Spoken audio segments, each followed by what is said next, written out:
ஹரி ஓம். இப்பொழுது என்னுடைய விபாகம் 7 இந்த மனுஸ்மிருதியை பற்றி எப்படி தவறாக புரிந்து கொண்டு அர்த்தம் மொழிபெயர்த்து அது வெளிநாட்டவர்கள் மொழிபெயர்ப்பு செய்ததை வைத்துக்கொண்டு இவர்கள் அதை புரிந்து கொண்டு தவறாக பிரச்சாரம் செய்கிறார்கள். அதை நான் எடுத்து கூறுகின்றேன்.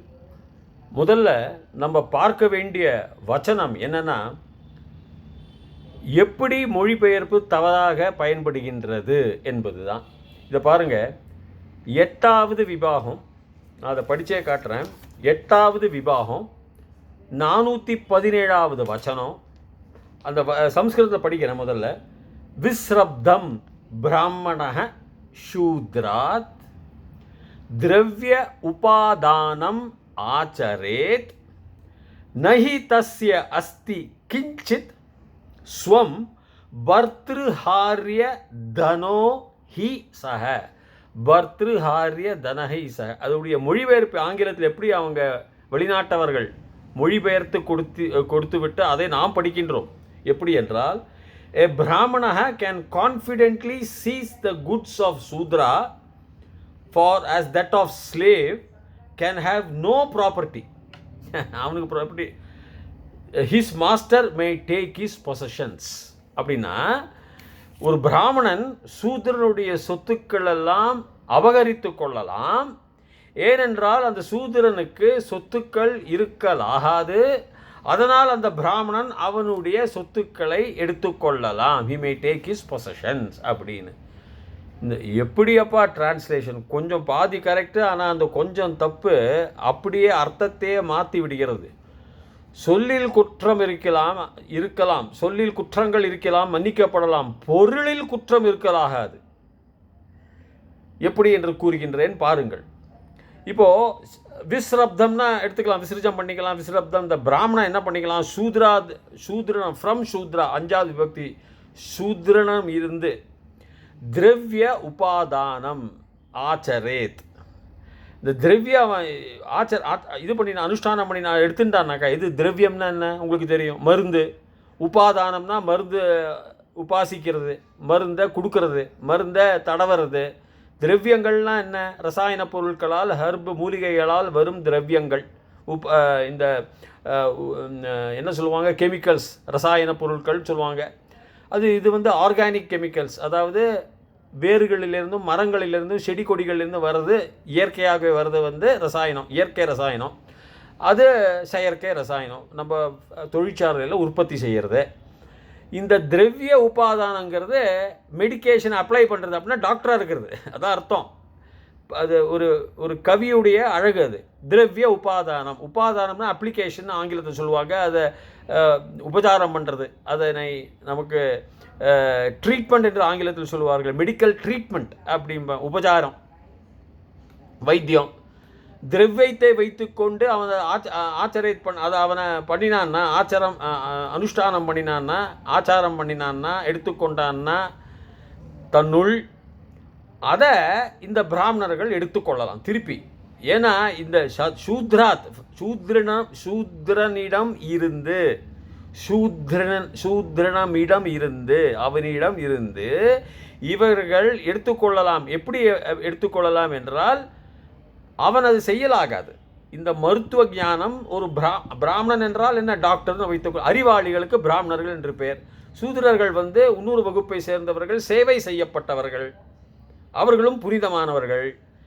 இப்பொழுது கூட நம்முடைய மாநகராட்சியிலலாம் இந்த ரோட்டில் போகிற தண்ணிலாம், கெட்ட நீர்கள்லாம் அவங்க எடுக்கிறாங்க, சூவரேஜ்னு சொல்கிறாங்க இல்லையா? அதெல்லாம் அவங்க க்ளீன் பண்ணுறாங்க. அவங்களும் சூத்திரன் தான். பெரிய தொழிலதிபராக இருப்பான், ஒரு சூத்திரன் இருப்பான், அவங்களும் சூத்திரன் தான். இவங்க 2 பேரும் விவாகம் பண்ணிப்பாங்களா? பொண்ணை கொடுக்கறது, பிள்ளை எடுக்கிறது பண்ணிக்க மாட்டாங்க. எல்லாருக்குமே ஒரு அந்தஸ்து, பணம், தனம், ஞானம், அறிவு, நீ செய்யும் தொழில் தான். நீ செய்யும் தொழிலை வைத்து கொண்டு தான் உனக்கு பேர், அவ்வளோதான். அதெல்லாம் பிறப்பினால் வருது, அதெல்லாம் நினச்சிக்காதீங்க, அது தவறு. இப்போ இவர் சொல்கிறது வந்து அந்த பிராமணனுக்கு அந்த மருந்துகளை திருப்பி எடுத்துக்கலாம். ஏன்னா அந்த பர்த்ருஹார்ய தனம், பர்த்தாங்கிறது, உங்களுடைய பர்த்தா யாருமே ஒரு பெண்மணி கேட்டால் உங்களுடைய கணவர் யாருன்னு அர்த்தம், உரிமையாளர்னு அர்த்தம். பர்த்தாங்கிறது உரிமையாளர். அந்த தனக அவன்தான் அவன்தான் சர்டன்லி நிச்சயமாக தனம் யாருடைய இந்த பர்துஹாரி எவனிடமிருந்து இந்த இதை பருத்தி கொண்டான அந்த சூத்ரன் அவன் ஒரு பெரிய தனவான். யாருக்கு தனவான்? அந்த பிராமணனுக்கு தனவான். அந்த பர்த்தா அவனுக்கு தனவான். எப்படி? அவன் செய்வதனால். ஆனால் அதனால் அவனிடமிருந்து இந்த பிராமணன் திருப்பி எடுத்துக்கொள்ளலாம், விஸ்ரப்தம் பண்ணலாம் பிராமணக. ஏன்னா இது குவாக் அப்படிம்பாங்க, இவங்களெல்லாம் மருத்துவம் செய்யக்கூடாது. அதனால் தான் அவனுடைய சொத்துக்களை அபகரிக்கிறது, அவன் சொத்துக்களை வைத்துக்க கூடாதுன்னு எங்கே சொல்லியிருக்கு? இதுதான் மொழிபெயர்ப்பு. ஆங்கிலத்தில் நெட்டில் இருக்குது, ADUன்னு அகாடமிக்குன்னு ஒரு இது அமெரிக்க ஸ்தானம் போல் இருக்குது. மொழிபெயர்த்து தப்பா. ஏன்னா அவங்களுக்கு இந்த சமஸ்கிருதம் அடி தளம் புரியாது, மூலம் புரியாது. திரவிய உபாதானம் அப்படின்னா மெடிக்கல் ட்ரீட்மெண்ட், அவ்வளோதான். மருந்துகளினுடைய உபாதானம், மருந்துகளுடைய சேவைகள் செய்யக்கூடாது. அவன் மருந்துகளை வைக்கலாகாது. அந்த தனத்தை, திரவிய உபாதான தனத்தை அவன் வைக்கலாகாது. அப்படி வைத்து கொண்டால் பர்த்ருஹாரிய தனமான அவனை அந்த பிராமணன் விஸ்ரப்தம் பண்ணிக்கலாம். அதை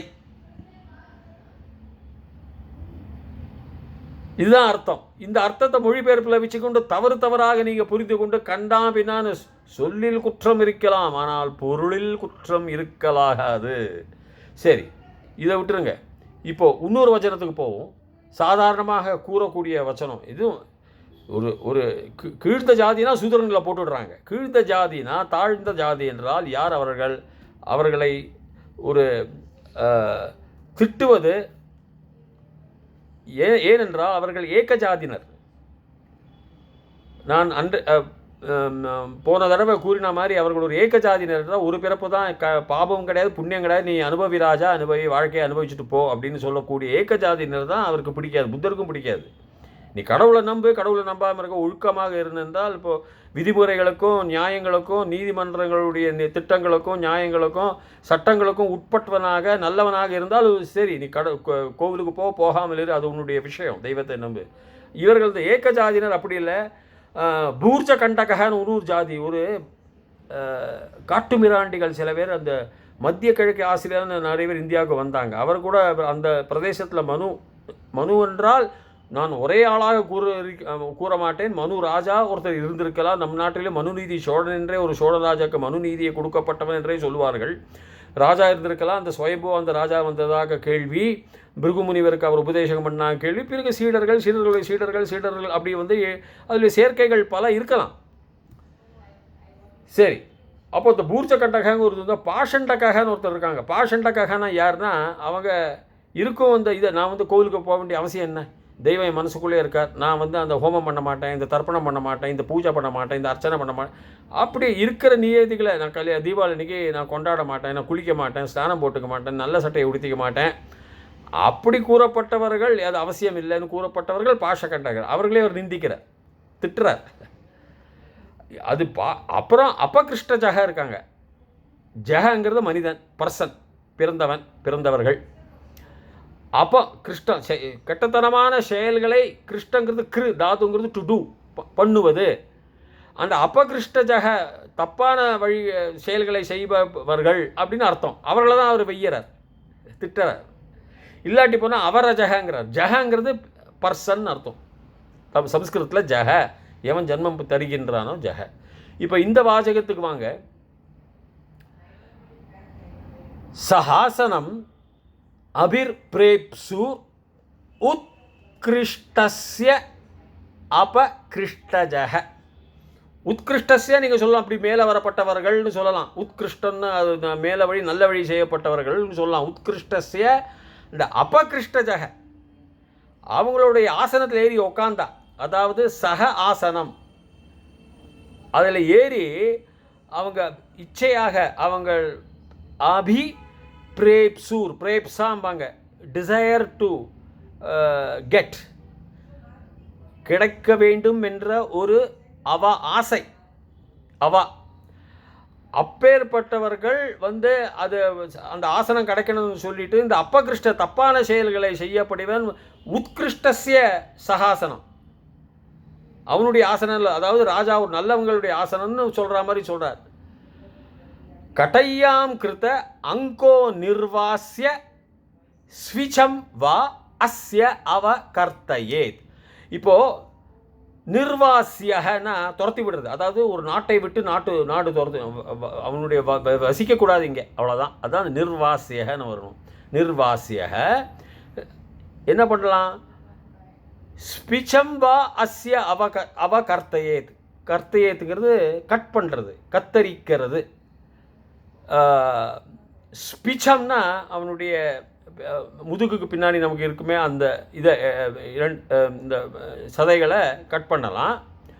இல்லைனா அவனுடைய இந்த கட்டிங்கிறது சம்ஸ்கிருதத்தில் இடுப்புக்குன்னு சொல்லலாம். கட்டையாம் கிருத்த அங்க அதையும் கர்த்தையேத் பண்ணலாம். கொஞ்சம் இடுப்பில் கொஞ்சம் நீ கர்த்தரித்து விடலாம். அவனுக்கு தண்டனை யாருக்கு? இந்த அபகிருஷ்டனுக்கு. அபகிருஷ்ட ஜக அவனுக்கு அவன் ஆசனத்தில் இந்த உத்கிருஷ்டசிய ஆசனம் அதோட போய் அங்கே உட்காந்துட்டு நான் தான் கெட்டிக்கார. இப்போ ராஜாவுடைய ஆசனம் இருக்குது, நம்ம ஜனாதிபதியோட ஆசனம் இருக்குது. அது தொடக்கப்பட்டவர்கள் நல்லா கையை போட்டு காலை போட்டு எல்லாம் நல்லா தொடச்சி சுத்தம் பண்ணி சோப்பை போட்டு எல்லாம் சுத்தம் பண்ணுவாங்க. ஆனால் அவங்களால அதில் உட்காரக்கூடாது.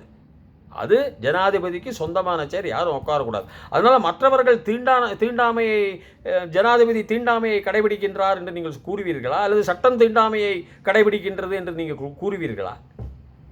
இது வார்த்தைகள் அவர்களுக்கு புரியாமல் அவர்கள் ஏதோ நினைத்து கொண்டு ஏதோ புரிந்து கொண்டு ஏதோ பேசிக்கொண்டு இருக்கிறார்கள். அப்போது அந்த உத்கிருஷ்டசிய சகாசனம் இந்த அபகிருஷ்டஜக அபிப்ரேப்சு ரொம்ப இது பண்ணானா அவனுடைய இடுப்பு கட்டையாம் கிருத்த அங்கோஹோ அந்த இடுப்புடைய சதையை கட் பண்ணிடலாம். அவக்கர்த்தே இல்லாட்டி போனால் அவனை துரத்தியே விடலாம். இல்லாட்டி போனால் அவனுடைய சந்தைன்னு சொல்லுவாங்க இடுப்புக்கு கீழே.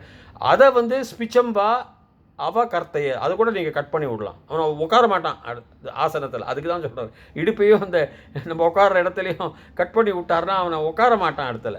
யார்? உத்கிருஷ்டசிய இந்த அபகிருஷ்டஜ. இவங்க அவமான செயல்களை செய்பவன் அபகிருஷ்டஜக, இதான் அர்த்தம். இதை வச்சுக்கொண்டு சூத்திரர்கள் என்று நீங்களே நாமே அதை தரிணித்து கொண்டு சூத்திரர்களை அவர் இப்படி கூறினார், சூத்திரர்களை அவர் அப்படி கூறினார் என்று கூறுவது இது எந்த விதத்தில் நியாயம் என்பது எனக்கே புரியவில்லை. இன்னொரு வாசகத்துக்கு வாங்க. 6வது வாசனம், 6வது விபாகம், அதில் 90வது வர்ஸ். அதில் அவர் ரொம்ப தெளிவாக மிக அழகாகவே கூறுகின்றார். இந்த நதிகள்லாம் எங்கே போகும்? ஒரு இடத்துக்கு போகும். ஒரே இடத்துக்கு நம்ம அது சமுத்திரத்துக்கு தான் போகும். அதே மாதிரி எல்லா வர்க்கங்களில் சேர்ந்தவர்கள் இந்த கிரகஸ்தனிடம் இடத்திற்குத்தான் போவார்கள் என்று மிக தெளிவாக கூறுகிறார். அது சம்ஸ்கிருத வச்சனத்தை நான் சொல்கிறேன், அப்புறம் அதனுடைய பின்ன குறிப்புகளையும் நான் சொல்கிறேன். யதா எப்படி நதீநதாக சர்வே சாகரே யாந்தி. சாகரன்னா உங்களுக்கு தெரியும், இந்த ஓஷியன். யாந்தி போகின்றது, கோயிங். சம்ஸ்திதம் போய் அங்கே ஸ்திதமாகிறது, அங்கே நிற்கிறது. ஸ்தாங்கிறது சம்ஸ்கிருதத்தில் டு ஸ்டாண்டுன்னு வச்சுக்கோங்க. அகம் திஷ்டாமின்னா நிற்கிறேன்னு அர்த்தம். சம்ஸ்திதம்னா எல்லாம் ஒரு இடத்துல போய் நிற்கிறதுனா எல்லாம் ஒருமித்து ஒருங்கிணைத்து ஒருங்கியமாக அங்கே இருக்கின்றது, போய் சேருகின்றதுன்னு வைத்துக்கொள்ளலாம். அதே போல் ததா ஏவ அதே போல அஸ்ரமிணக சர்வே, எல்லா ஆசிரமவாசிகளும் எல்லா வர்ணங்களில் உடையவர்களும், எது பிராமணர், க்ஷத்திரியர், வைஷ்யர், சூத்ரர், எல்லா வர்ணனையும் சர்வே அஸ்ரமிணக சர்வே கிரகஸ்தே யாந்தி சம்ஸ்திதம். ஒரு கிரகஸ்தனுடைய வீட்டிற்குத்தான், கிரகங்களுக்குத்தான் போய் ஒன்றிணைவார்கள், சேருவார்கள். நதிகள் எப்படி சமுதிரத்தில் போய் கலந்து ஒன்றாக ஒருங்கிணைந்து ஒன்றியமாக இருக்கின்றதோ அதே போல் எல்லா அஸ்ரமிணக சர்வே, எல்லா வர்ணங்களில் எல்லா ஆசிரமங்களில் உடையவர்கள் அவர்கள் ஒருங்கிணைவார்கள் கிரகஸ்தனுடைய வீட்டை. ஏன்னா அந்த கிரகஸ்தன் தான் சாப்பாடு போட்டுக்கிறான், வேலை கொடுக்குறான்னு ஒரு அர்த்தத்தில். கடைசியில் அவள் கிரகஸ்தாசிரமத்துக்கும் வருவார்கள், வர்ணாசிரமத்துக்கு வருவாங்க, கிரகஸ்தாசிரமத்துக்கும் வருவார்கள். அந்த கிரகஸ்தத்துக்கு அவ்வளவு மதிப்பு கொடுக்கிறார். எல்லாரும் அங்கே ஒருங்கிணைவார்கள் என்று கூறுகிறார். இப்போ இந்த எல்லாரும் யார்? பிராமண, சத்திரிய, வைஷ்ய, சூத்திரன் தான். சூத்திரன் மட்டும் இணைய மாட்டான், வரமாட்டான். இந்த 3 பேர் தான் வருவார்கள் அப்படி சொன்னாரா? சர்வேங்கிற ஆசிரமிணக சர்வேங்கிறார். அப்போது இப்படிப்பட்ட அர்த்தங்களை தவறாக புரிந்து கொண்டு சொல்லில் குற்றம் இருக்கலாம், ஆனால் பொருளில் குற்றம் இருக்கக்கூடாது. இங்கே சொல்லிலும் இவர்கள் பேசுவது சொல்லிலும் குற்றம், பொருள்களிலும் குற்றம். மொழிபெயர்க்க தெரியாமல் எவனோ ஒருவன் வெளிநாட்டை சேர்ந்தவன் திரவிய உபாதானத்தை அவனுடைய சொத்துக்கள் என்று கூறுபவனை நாம் என்ன சொல்வது? இன்றைக்கும் குவாக்ஸ் இருக்கக்கூடாது என்பார்கள். ஆங்கிலத்தில் குவாக், அதாவது இந்த மருத்துவர்கள் கள்ள மருத்துவர்கள், அவர்களுக்கு மருத்துவம் தெரியாதவர்கள், போலி மருத்துவர்கள் சொல்லுங்கள்.